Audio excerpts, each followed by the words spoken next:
abusuafo Okatakyie Afrifa Mensah say a drew time I say wo hunu se nkofo bi pese omu yi ni free ho na wo mom pese omu yi ni free ho no o say aban ne ka ho don't say don't worry your head na o hwe de Mensah ka da manima o say we a state sponsored terror against me, an incident of intimidation.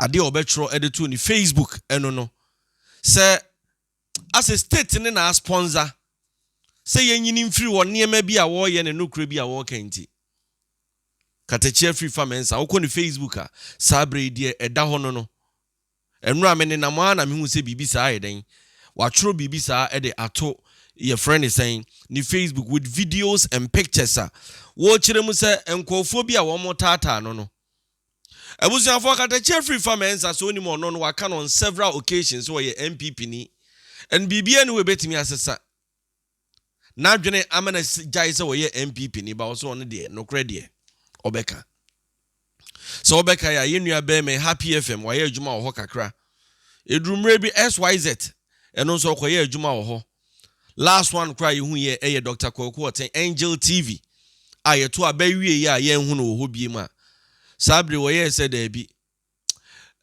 ewo mu se wo ye adwuma man nkofo de nenso ono abetimi aye bibi enti ono ankasa bie ni studio for the records a chese uko social media no so a oba ya manfo oboje ne so yo anya asem keto a se ono ahye ne dwuma di ase a wo ye adwuma for the records na enche na ye hu program no na obechire mu se internet semne etoda as a lightning system semne eniema bi a enkoyi no eno ena ya na etoda entimi man ma me for the records na nyese bi a ni information ena asa anase bi a usuro obi na saubeka ya yeso president Mahama in upenipa wagina aban we kwon so pa Okatakyie Afrifa Mensah so obehwe a pragia bi a epie mu se eye ambulance wono na chese wo ma asem ni gi ye a ekirei ndisi fon so ba bonten se nesa pragia mu na mo de bae ba ne se na afedie wo ye kotoku sa brobe abekire se ye ne de bae Okatakyie Afrifa Mensah de upo bi a wo gina aban ne kon so 24/7 a Okatakyie Afrifa Mensah na de abeto Facebook yi enra me ne nam wa na mu se watro e de ato with videos and some pictures bi a watch say a state sponsored terror against me, an incident of intimidation. I watch say nkofo bi e pese wo mu intimidate no na me no be call letter no mu na yahwe statement or de beto ho no saying na no Okatakyie pa akire. I'm drawing attention to a disturbing incident that occurred last night. Was so person watching adwene gina so ade bi a esiye eye enano anwumre a wono no hunu ne se na eye very disturbed na eye ade a chese entwa yie kura. My team and I had previously spotted these two cars at a location where I was holding a meeting. Was one in the team no chese wonom wo ba bi a wo mu ye meeting bi a na wo mu hu se cars mienu bi a wo hunu se eye very strange kakra. Said the cars itie die when your normal cars asebia obi ko ne baabi anasebia bibisa and into was one in team no na ehun ye. Approximately around 3 hours later, around 11:30 p.m., I noticed that I was being followed by the same two cars as I drove. Abuzia was say be don hwere miensa echi na saa time ohwa na abodu baako apa ho sima aduasa eye enwumre eno hu se saa ka mienu na wo hu ye no sela chese wo mo edi na chi a na dwene enso eba so ka na wo hu ye a no expect se wo suspect se we di enye normal cars wo so hu se ase wo mo edi na chi nti wono so careful. Upon realizing I was being followed, I decided to counter chase them. The driver driving the Kia making a call in an attempt to avoid confrontation. Was it ebra wo hu se wo mo edi nachi no na wono so ye se o che se obe counter wo mo enti yeso pam hu fo a oto ne bema ono nso ye na adwen se chese wo bekwa animu na wakwa akobu sade nti a wo mo edi nachi na wo se driver ni ana wo twikia no wo hu na wo hye dade phone eta na so te se de asede wo ye course se de be ya Okatakyie entimi emusa ne bibia abusuan Okatakyie Afrifa ne Facebook a asem ya make eda ho a wo kirem de esiye.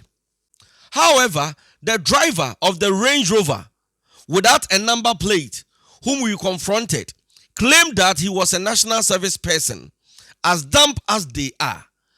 Was say on say Michire Musa cars na yemienu ba ku ye Kia and ba ku ye Range Rover.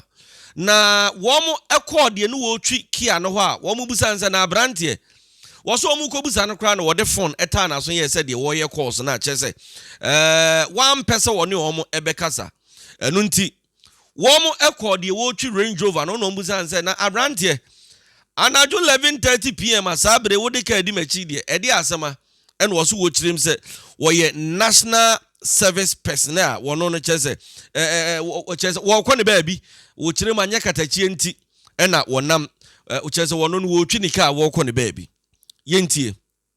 I am of the strong opinion that this incident may be part of government intimidation tactics.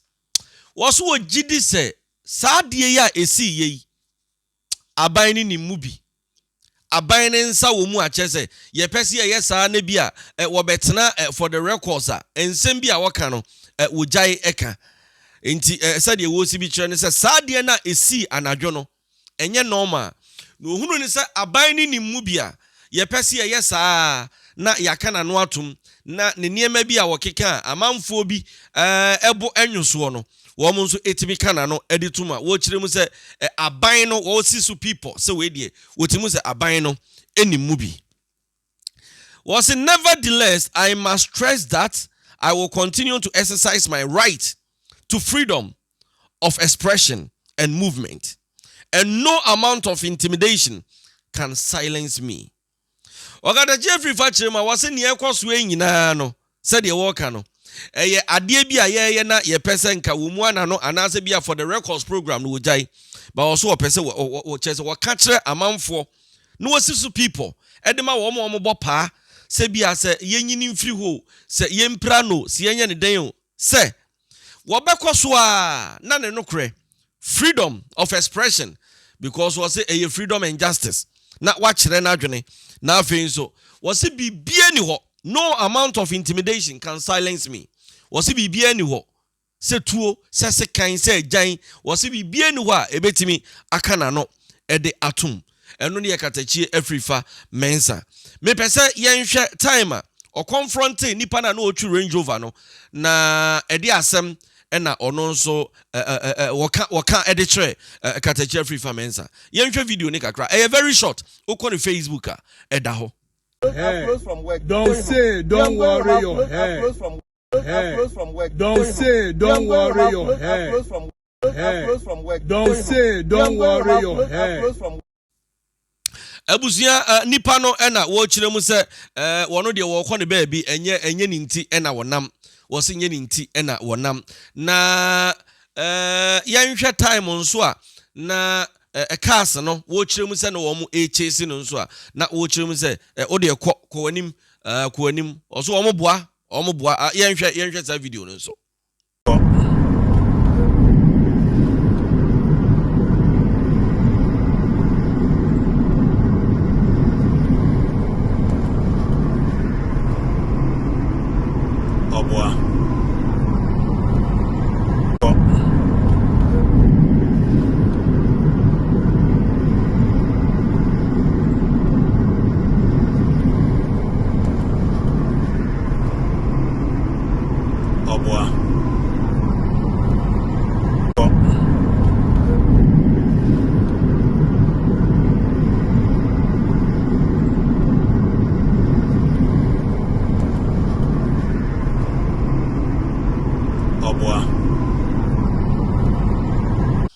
Sanetia Okatakyie Afrifa Mensah and abetro saa nneɛma we ede ato a wo kyerɛ mu sɛ ɛyɛ adeɛ sɛ nkofuo bi ɛyɛ after ne life a ogidi sɛ ɛyɛ pɛse yɛ kana no tum ne nso wɔse ɛnya adeɛ sɛ ebesi na ɛkyerɛ wɔsan de beto wɔse anyone with information of this guy should kindly volunteer.